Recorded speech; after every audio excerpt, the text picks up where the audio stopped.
간밤에도 경제 이슈가 쏟아져 나왔습니다. 빠르고 친절하게 정리해 보겠습니다. 네, 스타트 경제. 오늘은 이정환 한양대학교 경제금융대학 교수와 함께하겠습니다. 어서 오십시오. 어서 오십시오. 오늘이 멕시코, 캐나다에 대한 미국의 관세 부과 날이었어요. 그런데 자동차 관세는 한 달 더 늦추기로 했다. 배경은 뭡니까? 사실 미국 자동차 생산 역시 멕시코와 캐나다에 굉장히 많이 의존합니다. 뭐 전기차 업체라고 하는 테슬라조차도 예. 특정 자동차에 대해서는 멕시코에 대한 의존도가 15%가 넘는다고 이야기를 하고 있고요. 사실 이제 미국의 자동차 시장이 경쟁이 또 심각하거든요. 심각하다는 얘기는 어떤 이야기냐면 관세가 오르게 되면은 가격을 전가시키기 어렵다. 관세를 올리게 되면은 보통은 가격을 올려가지고 뭐 영업이익, 수익을 유지할 수가 있는데 이런 미국의 GM이라든지 포드라든지 이런 업체들이 멕시코 내 생산이 굉장히 많고요. 그 말은 어떤 이야기냐면 멕시코에서 생산한 것들을 미국으로 가져왔을 때 관세가 붙게 된다. 그럼에도 불구하고 이 관세를 해결할 수가 없다. 그러니까 워낙 가격 경쟁이 치열하기 때문에 네네. 가격이 조금 올라가면 또 안 살라 그럴 거거든요. 그렇기 때문에 당연히 이제 수익을 줄이는 방향으로 이제 운영이 될 수밖에 없기 때문에 이 부분에 대해서 뭐 GM이라든지 포드라든지 이런 유력 자동차 기업들이 계속 어떻게 보면 클레임을 그러니까 네. 좀 불만을 제기해 왔고요. 이 불만을 제기한 결과 결국은 이 관세에 대해서 조금 자동차 분야에 대해서는 좀 미루는 결과가 나타났다라고 아마 이해하시면 되지 않을까 이렇게 생각을 하고 있습니다. 어제 네. 보니까 자동차협회 쪽에서 이 관세가 현실화되면 자동차 가격이 25% 오를 수도 있다 이런 이야기도 하던데 이렇게 되면은 미국 소비에도 직접적인 영향을 줄 수밖에 없는 거 아닙니까?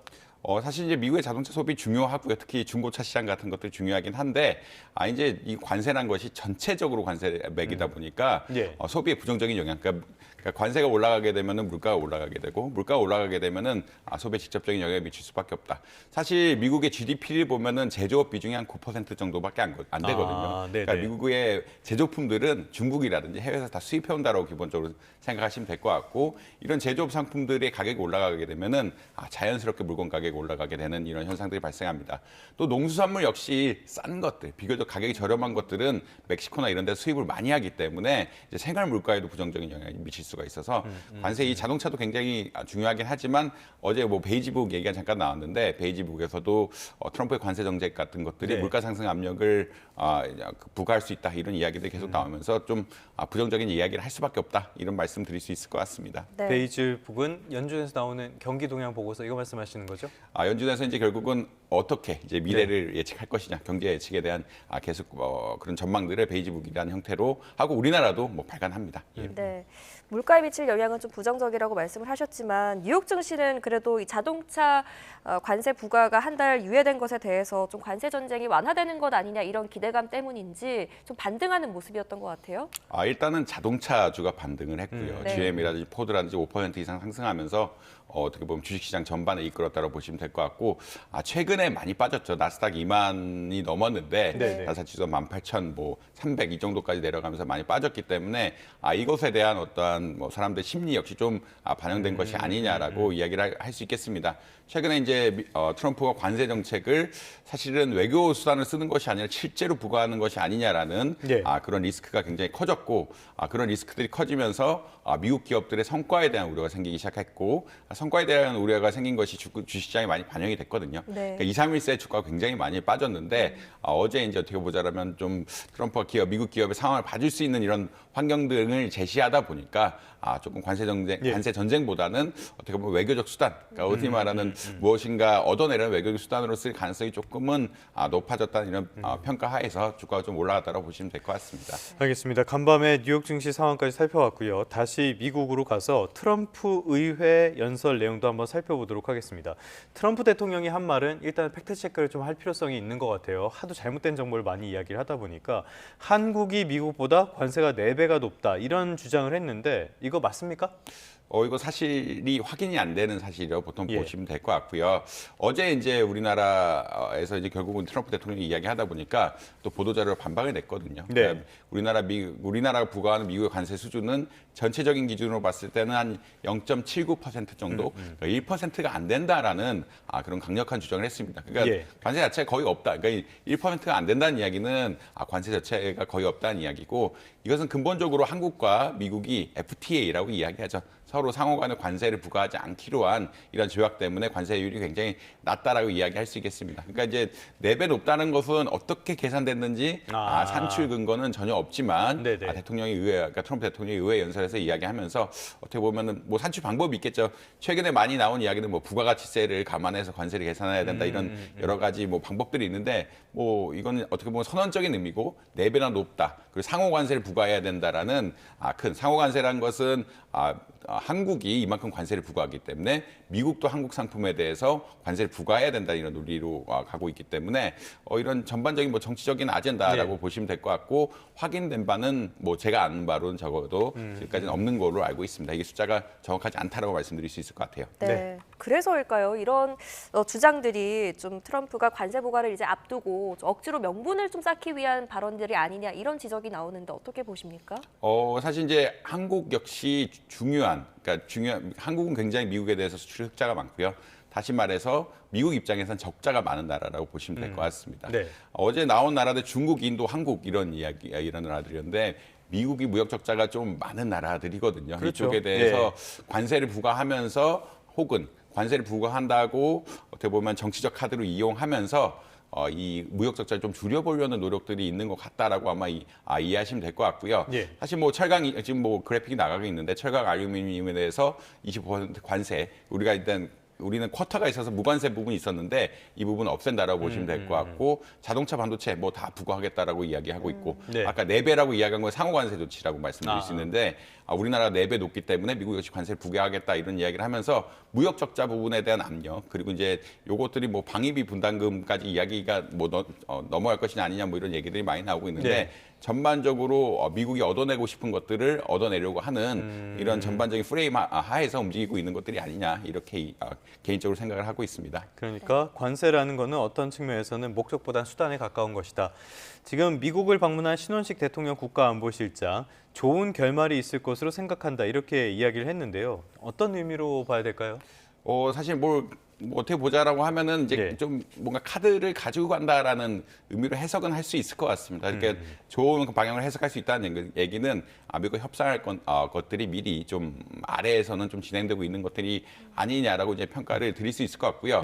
그러면 다시 말해서 이제 관세란 것이 어떻게 보자면 원칙상 막 부과해야 된다 이런 얘기가 아니라 서로 간에 협상할 수 있는 수단으로 미국들이 계속 이용하고 있다라는 큰 기대 하에서 우리가 제공해 줄 것들, 미국산 석유 수입이라든지 이런 것들을 하면서 뭔가 협상할 여지가 있는 것, 그리고 이것에 따라서 한국에 대한 관세 압력을 좀 줄일 수 있는 것이라고 하는 것들 좀 표명한 것이 아니냐 개인적으로 이렇게 생각을 하고 있습니다. 네, 연일 좀 어디로 튈지 모르는 발언을 내놓고 있는 트럼프이기 때문에 이 부분도 좀 걱정이 되는데요. 대선 과정에서 한국은 돈이 많은 나라다 이렇게 언급을 하면서 방위비 분담금 9배 인상을 거론하기도 했잖아요. 이 방위비 분담금을 다시 좀 협상할 가능성은 어떻게 보십니까? 굉장히 많다라고 개인적으로 생각을 하고 있고요. 왜냐하면 최근에 이제 트럼프 행정부에서 나온 얘기가 국방비를 감축하겠다, 5% 이상 지속적으로 감축하겠다라는 이야기를 하고 있는데 감축한다는 이야기는 다른 나라에서 또 돈을 받아서 메꾸겠다는 이야기로 해석을 할 수도 있거든요. 뭐 자국 내에서 국방비를 감축할 수도 있지만 특히나 해외 주둔군에 대해서는 국방비를 감축한 것을 누군가 대주게 하는 흔히 말하는 어떻게 보자라면 돈을 받아내는 이런 식으로 갈 가능성이 높다라고 이야기할 수 있겠고요. 방위 분담금을 당연히 9배 그러니까 트럼프 행정부가 지금 하는 것들은 약간 선언적으로 굉장히 높다라고 이야기를 하고 있고 그래서 우리가 몇 배 이상 가져가겠다라는 그런 논리로 가고 있기 때문에 방위비에 대해서는 아무래도 재협상이 이루어질 수밖에 없다. 결국 그러니까 최근에 하고 있는 어떤 트럼프 행정부의 발언들, 국방비를 낮춰야 된다는 발언들, 그리고 전반적으로 미국이 해외에 돈을 많이 쓰고 있다라는 트럼프 행정부의 의견에 따라서 결국 방위비 분담금은 다시 협상을 해야 되지 않느냐, 뭐 개인적으로 그렇게 생각할 수밖에 없다라고 뭐 개인적으로 그렇게 생각을 하고 있습니다. 알겠습니다. 저는 어제 굉장히 좀 이 소식을 듣고 놀랐는데 트럼프가 알래스카 가스관 사업 참여를 기정사실처럼 이야기를 하더라고요. 외교적으로 이런 거는 정말 처음 본 것 같은데 우리 정부와 기업들 대응하기 굉장히 어려울 것 같습니다. 이 알래스카 가스 배관 사업이란 것이 결국 알래스카에서 LNG 천연가스를 만들어서 이 알래스카 아래쪽에 액화 시설, 그러니까 LNG를 다른 나라 수출하려 그러면 관을 통해서 가든가 아니면 액체로 만들어가지고 네. 굉장히 압축해서 가야 되거든요. 그래서 압축해서 가는 기술, 특히나 우리나라가 LNG 선박 같은 기술들이 굉장히 그렇죠. 높기 때문에 굉장히 좋기 때문에 이 액화 시설 만들고 수출한 선박까지 다 운영하는 뭐 이런 것에 관해서 전반적으로 투자하는 이런 상황들이 발생하지 않느냐라는 그런 논의라고 보시면 될 것 같고요. 근데 이제 사실 이렇게 중요한 협상들이라든지 이런 것들은 상대방이 참여한다 안 한다를 밝히지 않거든요. 그렇죠. 네. 왜냐하면 서로 간에 계약이 깨진다든지 하면은 부담이 될 수도 있고, 사실 의견이 안 맞으면은 그러니까 최종 단계까지 가지 않으면은 발표를 하지 않는 것이 그럼요. 원칙이긴 예. 합니다. 그럼에도 불구하고 지금 공표를 했다는 이야기는 이런 알래스카 사업에 우리나라 기업들이 참여하라라는 암묵적인 막연한다. 거의 예. 투자를 하라라는 어제 뭐 사실 그저께죠. TSMC가 미국에 굉장히 많이 투자를 하겠다를 밝힌 것처럼 우리나라 기업들도 이 알래스카 천연가스 사업에 혜택을 많이 볼 수 있기 때문에 적극적으로 투자하라는 메시지로 뭐 개인적으로는 이해하고 있습니다. 네, 우리 정부와 기업들이 좀 부담스러울 수밖에 없는 상황임을 또 짚어주셨습니다. 어제 또 반도체법 폐기도 언급을 했는데 이러다가 보조금 못 받게 되는 상황이 오는 거 아니냐 이런 우려에 대해서는 어떻게 보십니까? 사실 이제 이런 것들에 대한 우려는 분명히 있고요. 네. 특히나 반도체법하고 연관된 법들, 그러니까 사실 바이든 행정부의 중요한 법이 인플레이션 감축법이었는데 인플레이션 감축법 같은 경우에는 친환경 제품에 대해서 친환경이라는 것이 탈탄소 제품들에 대해서 보조금을 주는 전기차라든지 2차 전지라든지 보조금 주는 정책들이었는데 이것은 사실 폐기해버렸거든요. 네, 네. 이게 특히나 반도체법이 사실 공화당에서 나온 거긴 하지만 언제든지 보조금 같은 것을 축소시킬 수 있는 권한이라고 보시면 될 것 같고 뭐 투자를 적극적으로 하지 않는다 그러면 이런 걸 뺏어갈 수 있겠다라는 이야기를 계속 할 수 있겠습니다. 지금 뭐 그래픽에도 나가고 있는데 삼성전자가 한 54조 원 투자라면은 한 10% 조금 넘게죠. 네. 5조 6천억 정도 보조금을 받아갈 수 있고요. SK 하이닉스의 경우에는 6조 9천억을 투자한다라고 이야기하고 있는데 한 10% 6,639억 정도 받아갈 수가 있는데 이게 굉장히 큰 돈이고 10% 이상 투자비를 절감한다는 것은 기업 측의 입장에 굉장히 중요한 결론들인데 사실 미국 측이 요구하는 것이 더 투자해라라는 걸 수도 있고 네네네. 보조금을 줄 테니까 더 투자해라는 걸 수도 있고 보조금은 그대로 두지만 더 많이 투자하지 않으면 보조금 없애겠다라고 이야기할 수도 있는 이런 결론들이 나와 있기 때문에 좀 우려가 있을 수밖에 없는 상황들이다라고는 말씀드릴 수 있을 것 같습니다. 네. 알겠습니다. 미국에서 나오는 다양한 소식들 우려 섞으면서 살펴봤고요. 다음 소식도 살펴보겠습니다. 이번에는 국내 경제 상황 살펴보려고 하는데요. 국내의 중요한 산업 가운데 하나지만 최근에 굉장히 안 좋은 산업, 바로 2차 전지가 아닐까 싶습니다. 국내 최대의 배터리 산업전 인터배터리가 어제 개막을 했는데요. 내용 좀 보셨습니까? 뭐 간략하게 제가 확인했고요. 사실 이제 말씀하신 것처럼 2차 전지 업계가 그렇게 좋지 않습니다. 네네. 2차 전지 전반적으로 봤을 때는 중국과 경쟁에 있어서 조금 밀리는 것이 아니냐. 그래서 전반적으로 전 세계 마켓 쉐어라 그러는데 점유율 측면에서 지금 한국이 한 20% 정도를 늘 유지하고 있다가 지금 한 16.9%, 17%대로 내려와 있거든요. 예. 그 말은 어떤 이야기냐면 중국이 그만큼 치솟고 있다. 우리 CAT에 요번에 요번에 그 인터배터리 2025에 BYD가 왔다라고 이야기하는데 BYD가 사실 전기차를 만드는 회사지만 자기네에서 2차 전지를 개발하면서 예. 어떻게 보면 좀 적극적으로 2차 전지 산업을 이끌고 있는 이런 상황이라고 보시면 될 것 같은데 CATL, BYD 이 두 업체들이 우리나라 기업들이 차지하고 있던 부분들 많이 뺏어가고 있습니다. 그만큼 좀 사실 이제 전기차로의 전환에 대한 어떤 슬로우다운, 좀 늦어지는 것들 그리고 중국의 어떤 적극적인 네. R&D라든지 성과에 따라서 조금 우리나라 업체가 좀 불리하게 작용을 하고 있는데 지금 인터배터리 2025에서 나온 얘기는 기술력을 극복하겠다라는 이야기라고 크게 예. 보시면 될 것 같고요. 이 중심에는 제가 이해하기로는 46 배터리라고 하는 지름이 46mm 네네네. 정도 되는 배터리를 통해서 예전 거보다 좀 큰 배터리. 좀 크고 용량이 사실은 기존 거에 비해서 5배 이상, 출력 한 6배 이상 나온다고 하는 고출력 배터리를 통해서 그러니까 고출력 배터리를 한다는 얘기는 같은 자동차에 많은 배터리를 실을 수 있다는 이야기거든요. 네네네. 이만큼 효율성을 늘리면서 전 세계 2차 전지 시장에 적극적으로 나가도록 하겠다. 좀 경쟁력을 가지도록 하겠다라는 그런 전망들을 이야기하고 있다라고 보시면 될 것 같습니다. 결국 지금 두 가지가 다 문제인데 전기차로의 전환이 늦어지는 것들, 특히나 트럼프 행정부가 들어오면서 인플레이션 감축법 이런 말씀드렸지만 예. 전기차로의 전환이 늦어지는 부분, 그리고 중국이 기술력이 굉장히 많이 늘면서 우리나라의 흔히 말하는 마켓 쉐어라고 할 수 있는 부분들 것들을 빼가는 부분들이 있는데 이 부분에 대해서 기술력으로 새로운 원통형 배터리, 아까 자율 배터리 같은 것들을 개발하면서 적극적으로 우리나라의 네. 어떤 마켓시ェ어를 지키겠다라는 그런 의지를 보이고 있다라고 보시면 될 것 같습니다. 네, 말씀하신 것처럼 이제 뭐 기술력을 동원해서라든지 이런 어려운 상황들을 좀 극복할 의지와 방법들은 내놓고 있는 것 같은데 구체적으로 좀 캐즘이 극복이 언제쯤 될 것으로 전망을 하십니까? 사실 이제 캐즘 극복이란 것이 그 전기차 전환과 굉장히 관련이 깊고요. 예. 네. 그러니까 유럽 같은 경우도 약간 늦어지는 경향이 있긴 하지만 전반적으로 그러니까 폰데라이어 집행위원회가 계속 유지하면서 전기차의 전환 계속 갈 거다라고 생각을 하고 있는데 미국이 조금 문제죠. 미국이 아무래도 화석연료의 전환으로 예. 거꾸로 이야기를 하고 있으면서 좀 전환이 늦어지는 것들이 아니냐. 특히나 이제 2032년까지 뭐 50% 이상은 전기차로 만들겠다라는 바이든 행정부의 이야기들을 완전히 역행시키는 이런 것들을 하면서 조금 뒤처지고 있다라고 보시면 될 것 같고요. 예. 다만 전기차가 결국은 미래의 어떤 중요한 그러니까 미래 그 흔히 말하는 탈탄소를 할 수밖에 없는 상황들이고 지금 이런 것들이 일시적인 현상이라고 보시는 분들이 많고 특히나 이런 것들을 준비하지 않으면 그러니까 전기차 업계라든지 자동차 업계라든지 이런 전환을 준비하지 않으면 미래에 대한 대응이 안 되기 때문에 공급망 자체를 쉽게 완전히 이전시킬 수는 없는 것 같다. 그래서 지속적으로 가긴 하지만 역행하는 어떤 힘들에 대해서 좀 대응하면서 나갈 수밖에 없다라는 그런 말씀을 드릴 수 있을 것 같습니다. 뭐 캐즘이라는 단어가 등장을 했는데 이건 다들 잘 아시겠지만 일시적인 수요 둔화를 말하고요. 아직 상황을 낙관하기는 좀 어려워 보이는 그런 것으로 보입니다.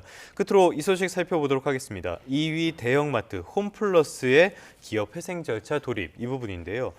지금 최대 주주가 MBK 파트너스 사모펀드잖아요. 이쪽에 먹튀 아니냐 이런 이야기도 들리는데 이게 왜 나오는 얘기입니까?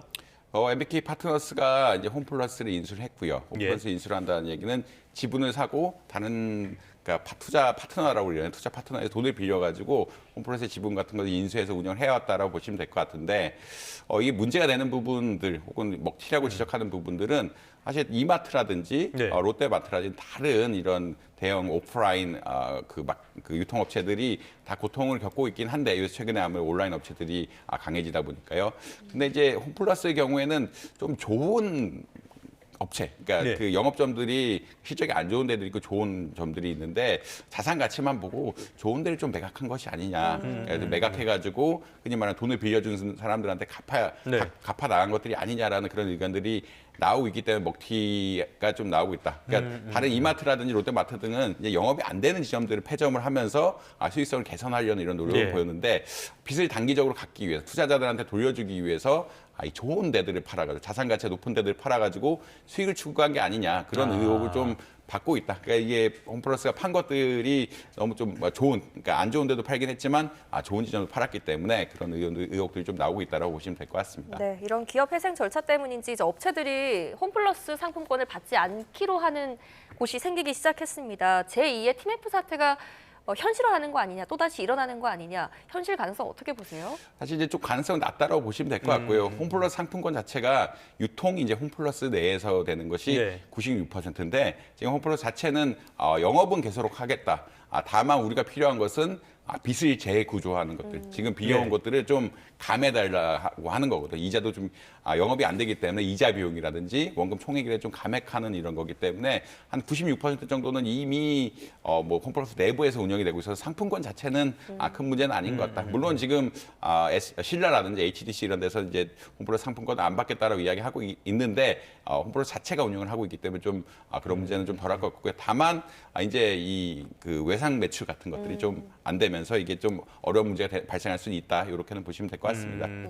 알겠습니다. 그런데 최근에 결국에 이 홈플러스에서 문제가 생긴 거는 실적이 나빠졌기 때문이잖아요. 최근 들어선 이커머스, 특히 중국 기업들의 강력한 공세 때문에 더더욱 어려워진 상황이 됐는데 여기에 대한 대책 어떤 게 있을까요? 사실 이제 이 산업 자체가 전환되고 있기 때문에 좀 어렵다고 보시면 될 것 같고 대형 마트에서 좀 요구하는 것들은 오프라인 매장, 오프라인 시점 이외에도 배송 같은 것들을 좀 허용해 달라. 그러니까 예. 뭐 온라인하고 오프라인 병행할 수 있도록 좀 구조를 만들어 달라라는 이야기를 계속 하고 있습니다. 규제가 사실- 있는 겁니까? 규제가 있어서 이제 예. 온라인 그 운영 시간 이외에는 배송이 또 안 되게끔 이렇게 해놨는데 그런 것들을 풀어주면은 온라인 업체가 좀 경쟁 같은 것들이 좀 원활하지 않나라는 의견들이 계속 나오고 있다. 그리고 비슷하게 그리고 플랫폼이 온라인으로 가고 있기 때문에 예. 오프라인 업체들도 온라인을 좀 허용해줘야 되는 것이 아니냐. 왜냐하면 오프라인 업체들은 고정비가 많이 들 수밖에 없거든요. 고정비가 많이 드는 것을 감안한다라 그러면 비슷한 경쟁을 해야 되는 그런 것들 좀 나눠줘야 되는, 좀 풀어줘야 되는 것들이 아니냐는 의견들이 나오고 있다라고 보시면 될 것 같습니다. 지금 이 부분도 살짝만 여쭤보도록 할게요. MBK 파트너스는 고려아연과도 연관이 된 기업인데 지금 경영권 분쟁에 참여했지 않습니까? 여기에 영향을 미칠 가능성은 없습니까? 사실 이제 고려아연의 경우에 대해서는 이게 좀 다른 케이스인데 이제 영풍이랑 고려아연이라는 두 명의 대주주들이 있고요. 그니마 MBK 파트너스가 영풍에 대해서 돈을 그러니까 사실 경영권에 간섭한다기보다는 돈을 제공해준 흔히 말하는 LP라는 역할을 하고 있기 때문에 그리고 LP라는 과정 자체가 법적으로는 문제가 없기 때문에 물론 이거 맞느냐 틀리냐에 대한 논의는 굉장히 많지만 법적으로는 문제가 없기 때문에 아마 큰 이슈는 없을 것 같다고 개인적으로 평가를 하고 있습니다. 네, 알겠습니다. 오늘 여기까지 듣겠습니다. 오늘은 이정환 교수와 함께했습니다. 잘 들었습니다. 고맙습니다.